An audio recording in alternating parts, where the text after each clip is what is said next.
Hey, everybody. Welcome to the David Paul Seymour Show.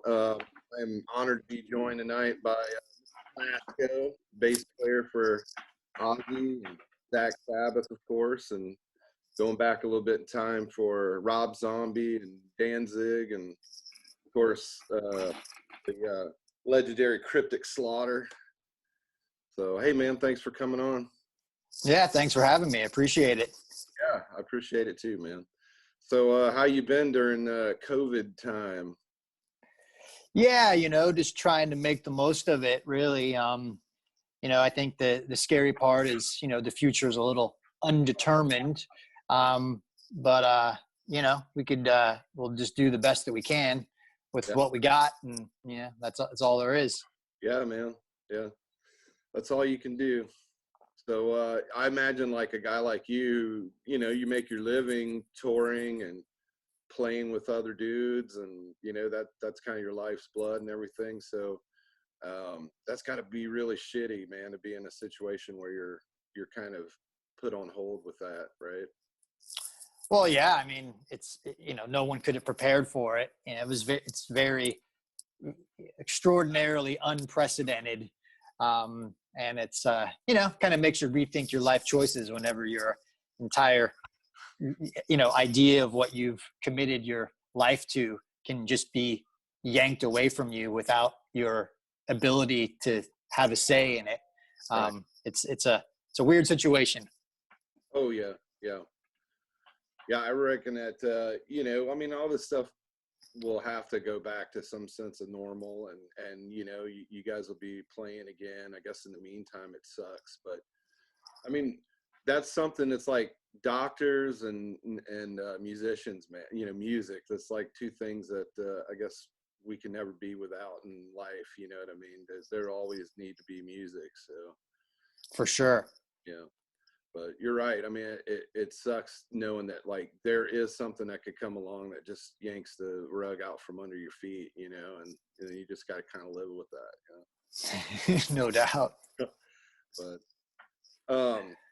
yeah, well, I know you and I did a big chat like years ago with a podcast I was doing, and I'm sure you get asked like a bajillion times about your backstory or just your history, whatever. But I think it's relevant, and still to maybe cover that in brief if you want.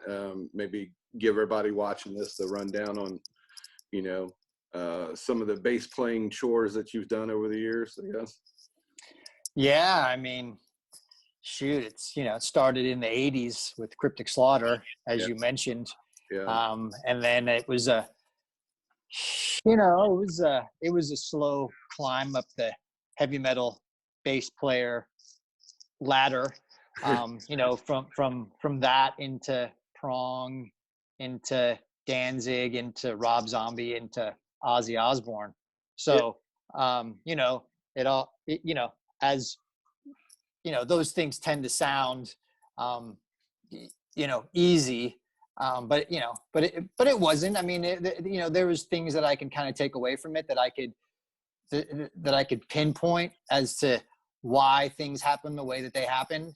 Mm-hmm. A lot of it has to do with proximity, in that all those were LA based bands at the time, and I was an LA based dude, and there were some relationships that I had within management and whatnot that helped kind of put me in those positions. Yeah. And a lot of times too, I think that you sort of justify luck as being when opportunity meets preparedness. Great. And I was given opportunities when I was prepared for them. Yeah. So in hindsight, man, like I feel very fortunate.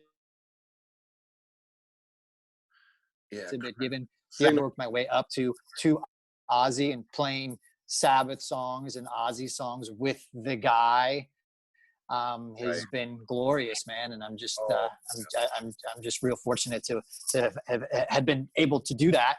And hopefully there's more in the future. Oh, sure. Yeah, sure there will. Yeah, man, the whole Ozzy thing, especially. Yeah, that's like a dream come true for any kids like us that were into what metal and growing up and loving Sabbath and Ozzy solo stuff and all that. It's so cool, dude. But so you, I did not know you played with Prong.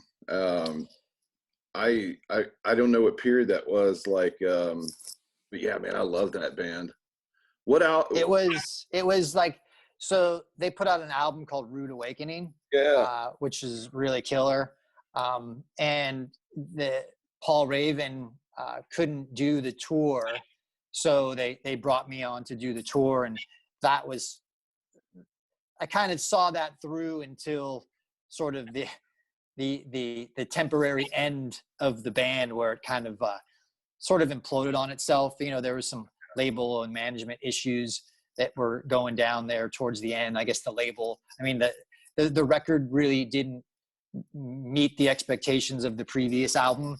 And so, that was at a time whenever, man, like, these major labels, if you weren't delivering, you were out of the building, very, very uncool. Like, it's numbers. It was a numbers game. It had nothing to do with it being, good music or good people or building anything like that. It was just kind of like, that was just the time, the 90s were like that.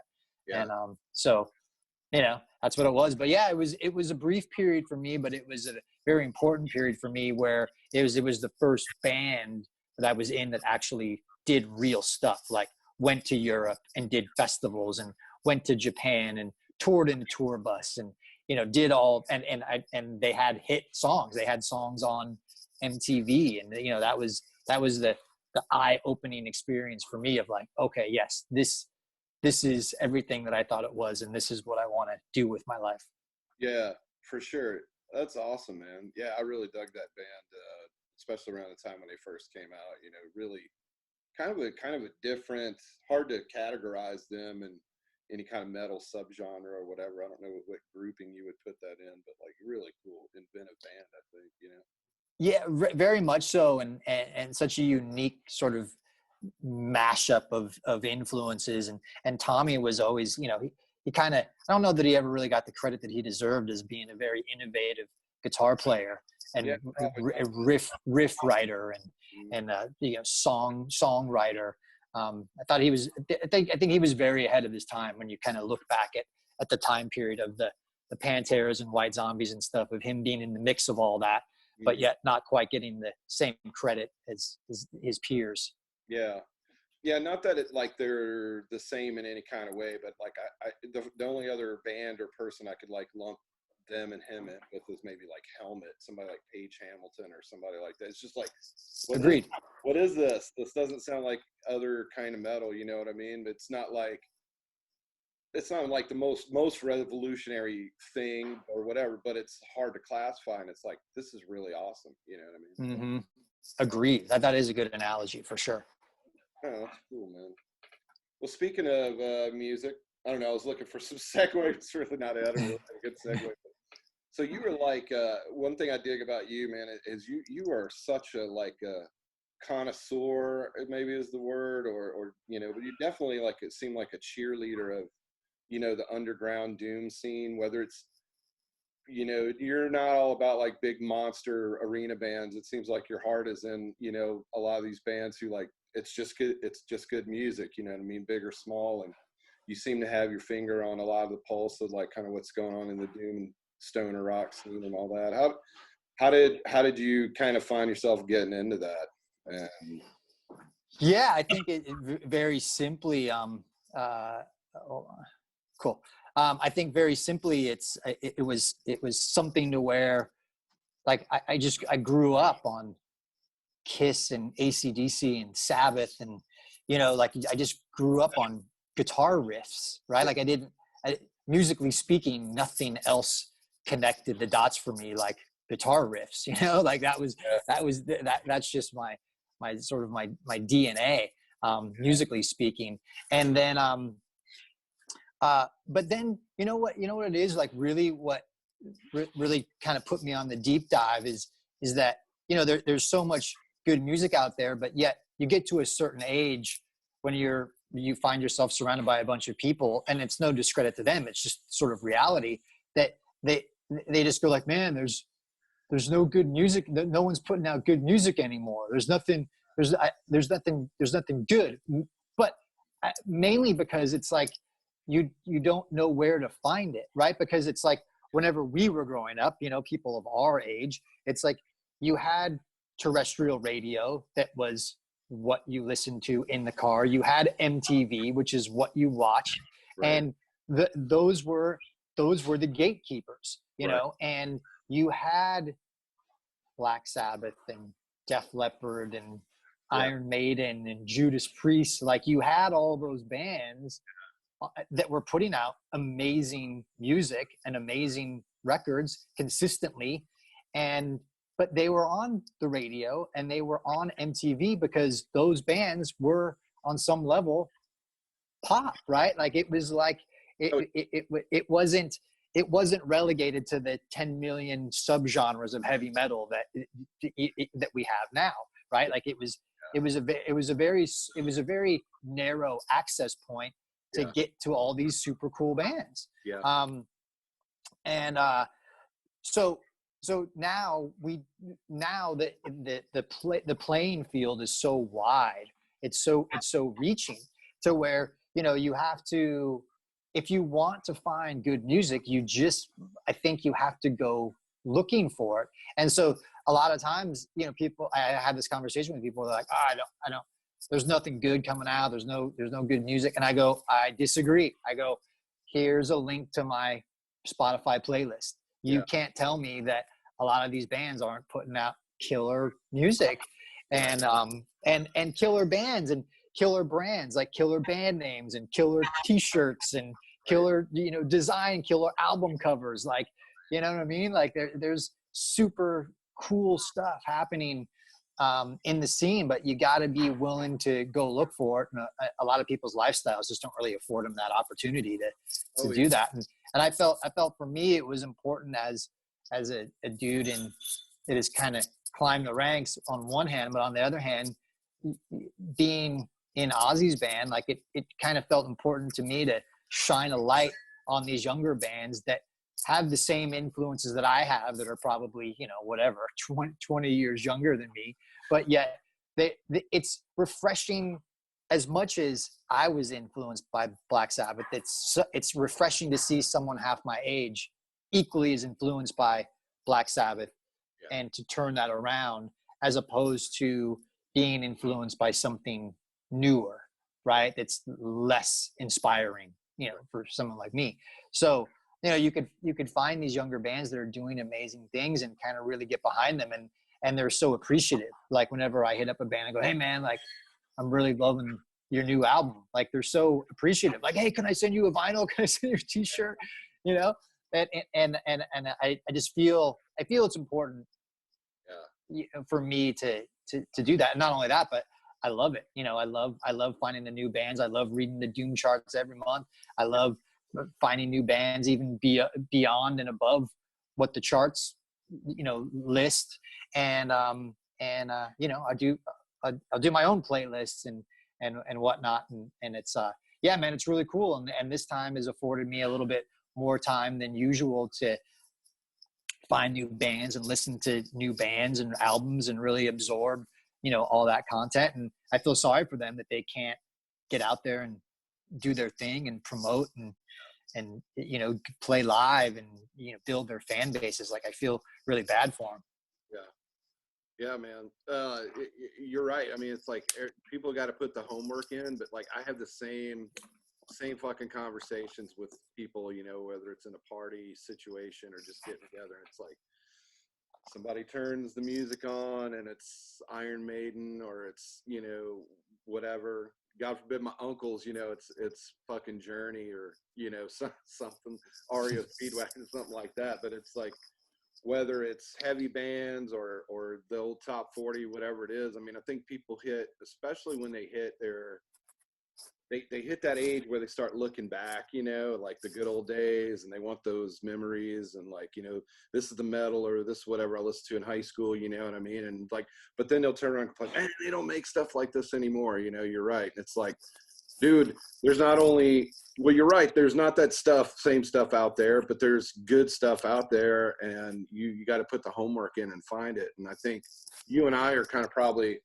on a very similar mission every day, where we're just enjoying the seeking and the finding and getting turned on by something new. And it's like, I still go back and listen to shit I liked when I was in high school or whatever, but like I spend probably 70% more of my time looking up new stuff and enjoying that. So I think you and I are alike in that way. And I think we probably based the whole show around it the last time we were on the podcast. But yeah, I think that's awesome. And I'm thankful for somebody like you that is in the position you're in, a big famous dude who like isn't afraid to shine a light. Not only that, but that's awesome that you reach out to those bands and give them a what's up, and I'm sure they just appreciate the hell out of that coming from you. And that's awesome. Says a lot about your character and stuff. So Yeah, man. I mean, I feel like those bands deserve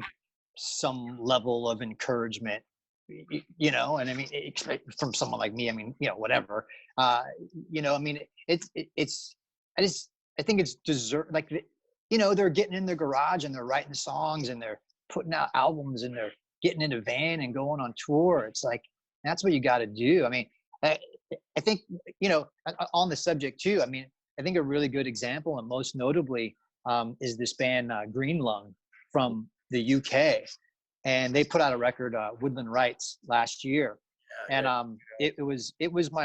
but it's a good example of a band that, by my observation, is getting to a level of success that they really didn't anticipate getting. And this album, I mean, beyond the fact that it's amazing, but this album is really kind of taken on a life of its own. And they're even doing like variants and repressings and releases of it now, like, this week.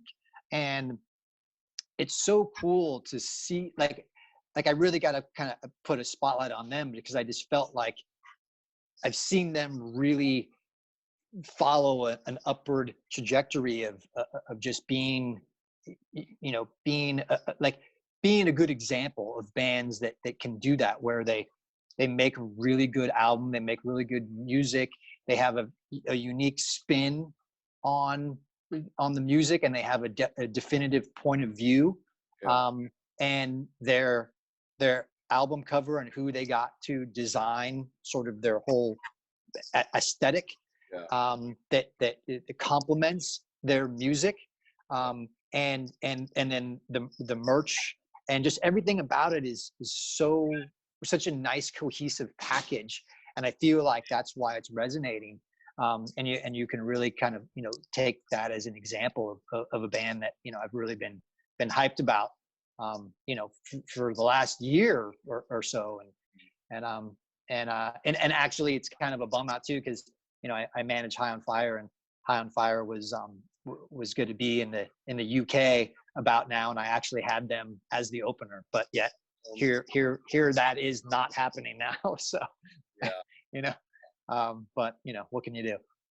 Yeah, I don't know, can't do much, I guess, but yeah, I've heard a lot of these similar stories. I did a show with Brian from the Sword, and those guys were all hyped up because they got back, kind of together again, and they were going to go out on tour with Primus, doing that Farewell to Kings tribute tour. And so many cool like shows and packages are canceled, but everybody's committed to bringing them back next year, I guess, or whatever, and trying again. So I mean, I guess it's just pause, it's not farewell, so that's okay. Yeah, for sure. What do you got on the turntable? What's hot and new for you? It'd be good to compare some lists, see if we can turn each other on to some new cool shit. Well, yeah, I don't know how like deep dive my stuff is right now. I'm kind of digging on some things that are I think everybody's probably in the know on, but I'll throw them out there. Like, I think my favorites right now for the year are definitely the new Sirathungal album. Yeah, that's surprisingly really good. And they haven't put out a record in what? 30 years. 30 years. And what's cool about it is that they still maintain that Cirith Ungol sound, right? But yet it feels somewhat relevant for now. Like it doesn't sound dated, which is I think it's very unique. It's super cool. I agree totally, man. It sounds like maybe they had those tapes sitting in a vault and then they polished them off and maybe remastered them or something like that, and just Tim and I from Planet of Doom, we were we went and saw them and hung out with them in Milwaukee because they did 2 songs actually for our movie, and it was crazy, man, because like I'd never seen them live. Well, obviously they hadn't played in decades, but I was a huge fan as a teenager, and like I was like praying, I was like, man, please don't suck, please don't suck. They were a huge band for me, and I love those guys, and like I was amazed because like, and I think the same about the album is like, I actually think they sound better now. Like I really do. Like that's insane to me. And live, dude, they were crushing it, man. They were insane. So I like that one. I definitely like the new Elephant Tree. That one's really killer. I love the new Elder album. That one, I've probably listened to that like I'm not lying, like 35 times probably already. I like Elder a lot, and like I have since they started, but like for some reason this album just clicked harder with me than anything they've put out before. And I love the new Forming the Void, which I noticed seemed like didn't chart very high with the Doom chart thing, but or at least when I was looking, whatever months that I saw it, they were like kind of at the tail end of the list. But those guys put out phenomenal stuff, and I really love that new album too. It's really good. Yep. And King Buffalo. That all those are like my favorites for right now. For the year. Those would be my picks of albums of the year right there. But wow, okay, yeah, cool. That King Buffalo is really sweet. Really. Okay, I gotta spend some more time with that one. Yeah. I've probably for a release this year, I've probably spent the most time with the Lowrider record. Yeah. It is just an incredible slab of fucking riffage, man. Like it's just relentless. Like from start to finish, it just has no mercy on the ears. It's just it's fucking great. Yeah, and then and Brant Bjork just put out a record, and I really love him, and I've been spending some time with that, and that's probably going to end up. I'm feeling like that's going to end up pretty high, pretty high up there, as well. I do like the new Acid Mammoth record. Yeah, I haven't heard that one either. Yep, that one's good. There's a trio of girls from LA called High Priestess. Yes. And they really stepped it up on this record, and I feel really good about it. I've been spending a lot of time with that one too. It's been that one's a good one. If you haven't checked that one out, I highly suggest it. Yeah, man, this is so great to get with you because I know I'm always going to get the goods, man. Totally. There's a record by a band called Worms, WOORMS. Yeah. That's high energy, ripping stuff, man. I feel good about that one. I think that's gonna get up there too. And man, I gotta say that probably this is gonna maybe struggle for number one. But it's gonna wrestle with a few other releases, but the Dope Lord record is those guys are awesome, dude. It's so unbelievably awesome. Yeah, I agree with that one. I have heard that one, and that one is, you're right. I that should be on my list too. Yeah. Pretend I said it was on my list too. So yeah, no, that's definitely a good one, dude. That's for sure. Yeah, but there is so much. I mean, like when I look at right now, like, where are we? We're not even halfway through the year, right? And I mean, we're barely a third of the way through the year, and I got, I do a playlist every year. Yeah, It's called, I gotta check that out. It's Volume Forever on Spotify. yeah. And so Great. I do one every year. So, and it's very much, very specifically for the people that, like, man, like, there's no new music coming out. And I go, well, you're wrong. You're And wrong. here's my answer to you. So I direct people to this, but yeah, my Volume Forever playlist. So, right. And I do, I put a song from each band that put out a record this year. And so far I'm at 56 songs. That means that's 56 bands that put out 56 records full of, a grouping of songs. And like, so like, I'm 56 bands deep. And keep in mind, this isn't every band. This is just shit that I like, This is that I'm digging. Blasko's cream of the crops. So that's a lot. Right. It's a lot of cream, man. It is.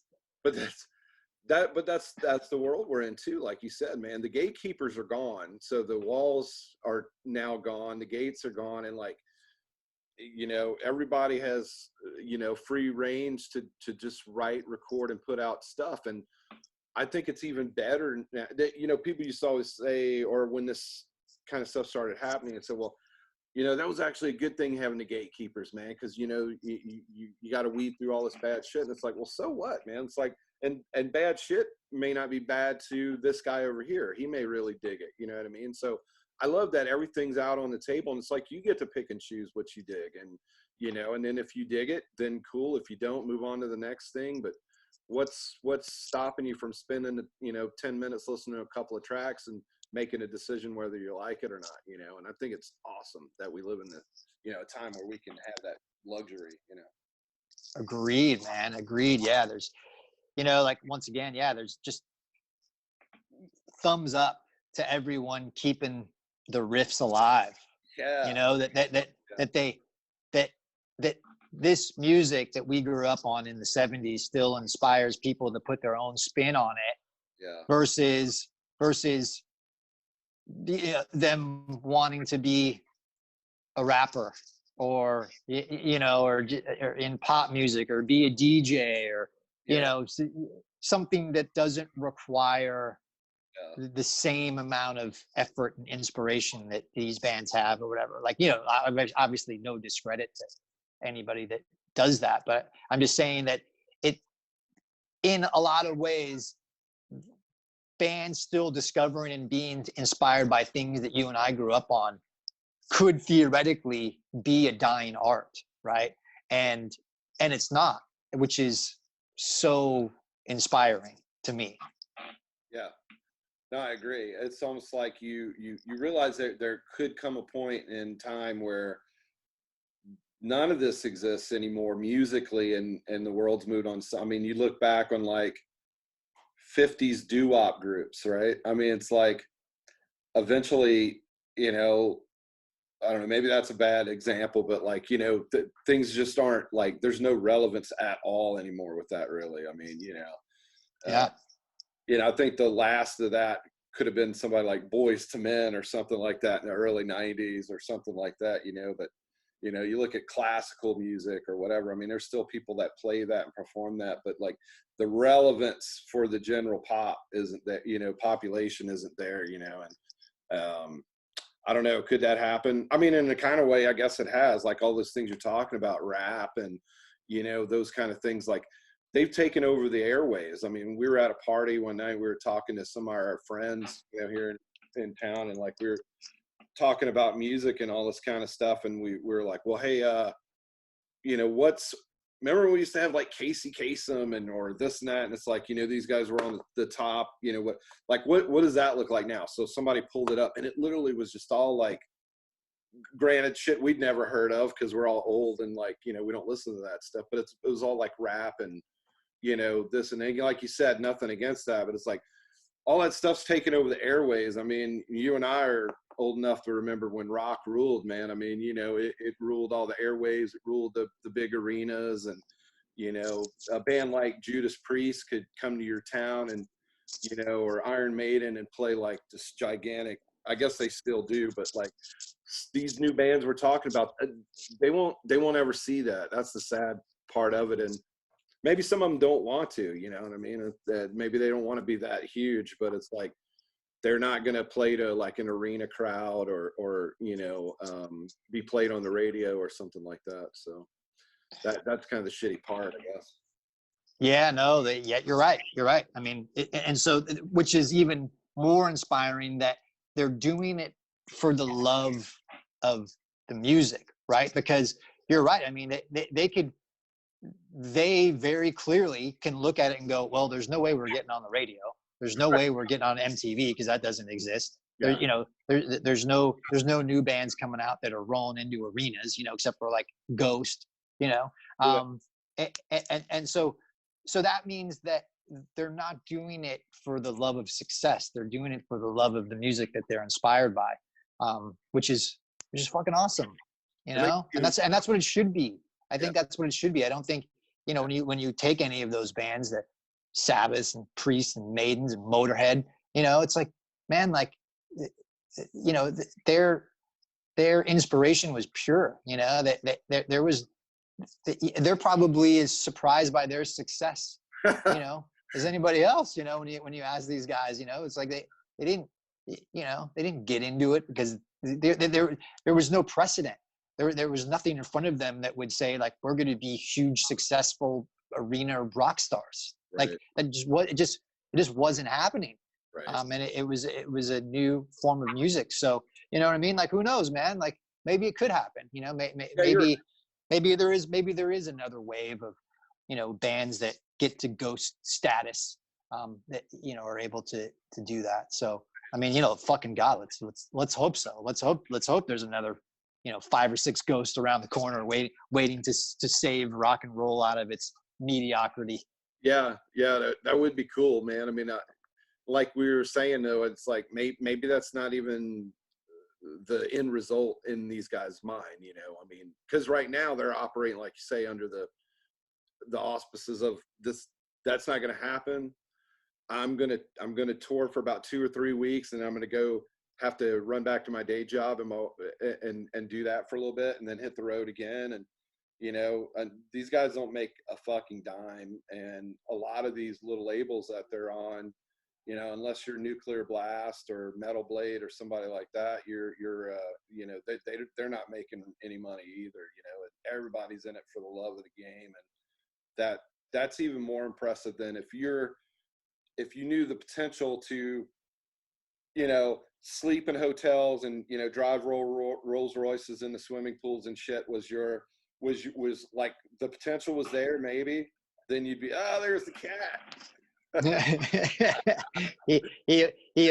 This guy is captain, and he always makes an appearance on a Zoom. If I'm on Zoom for, you know, 20 minutes or longer, he always makes an appearance. What an attention hog.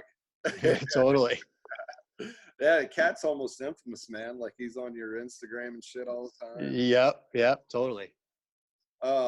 Yeah, but I guess my point was, like, you know, if they had that, knowing that might be the end goal that maybe they could hit, then maybe it would change how they do things. But you know, like, that's not the goal for them at all. So you know they're in it for the love, and to me, that's even more impressive, to give all that of yourself and not have, you know, knowing you're not going to make a fucking dime. You're just the best you got, and the thing that you want is just for people to love what you're doing and respect it, you know.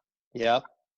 Agreed. Yeah, it's kind of almost like going back to my analysis of Green Lung is them being so appreciative and maybe somewhat surprised that to the level of fandom that they're getting.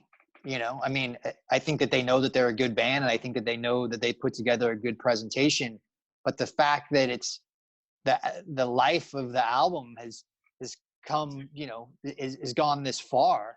Mm-hmm. I feel like they're somewhat surprised at the longevity of it, and they're very, you know, they're very appreciative of it all, and I really dig that. Yeah. So they put out anything since Woodland Rights? No, I think that they redid their first EP, and then they've been doing some different variants, you know, of Woodland Rights. like Free the Witch was their EP, so they had that same artist guy, do the cover for that, and so they just been kind of just reissuing stuff for as they continue to get new fans. They're just making more stuff available to them, they're doing the right thing considering where things are at. They can't play shows. I think that they're doing the right thing by just kind of feeding the frenzy that's coming at them. Yeah, it's got to be a little like they're in that boat, almost like a band who had back in the day, like that hit album or whatever. Because I'd imagine if I was in that, I'd be like, fuck, man, I didn't really think people were gonna like this so much. Like, fuck, man, we better write some really cool shit for this next one. We can't let people down, That's yeah. I mean, now they're in that difficult position, right? Now they have to meet expectations. Now this follow-up, man, they have to really be overly meticulous about what the follow-up is, because it's like there's they've built up a high level of expectation on the follow-up. Yeah, it's a blessing and a curse, man. That's got to be nerve-wracking, man. Hell yeah. If anybody can do it, they can do it, I believe so. Totally. Yeah. So what else we got, man? What else is going on? I don't know, watching some TV, Yeah. Tiger King is pretty exhausted, and whatever else we can get into, that's about it really. It's just kind of been more like getting into like the Mixcloud shows and finding new stuff, waiting patiently for Doom charts every month, like looking at new releases. I think that there was a Horizont album that came out today that seems pretty cool. There's a King Buzzo solo album that came out today. So just keep my eye on things as they present themselves, and just contributing to the playlist, and just keep continuing to dig deep, man, and find new music, and just praying for the day that we're out of this shit. Yeah, no doubt.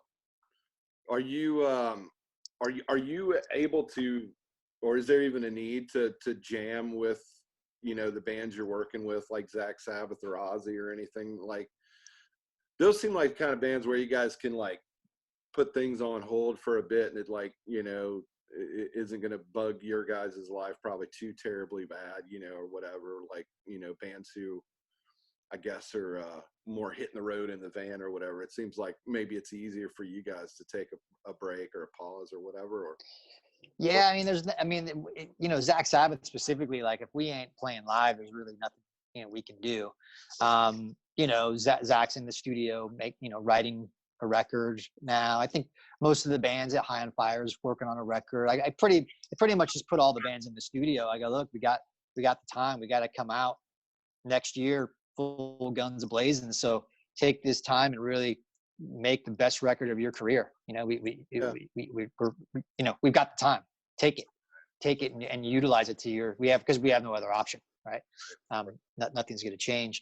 So, a couple days ago, my buddy Gilby Clark, who's a guitar player in Guns N' Roses, hit me up, and he's like, we're throwing together this charity thing, and I need you to learn Come Together and Long Way to the Top if you want to rock and roll, because he lives down the street. And he's got a studio at his place, and he's like, just come on over and lay down the bass. And Matt Sorum played drums on the tracks. Lizzie Hale sang on it. Robin Zander sang on a track, and Slash played a guitar solo on a track and stuff. So, and so that was on some fundraiser thing for Linda Perry's charity that came out like last night, I think.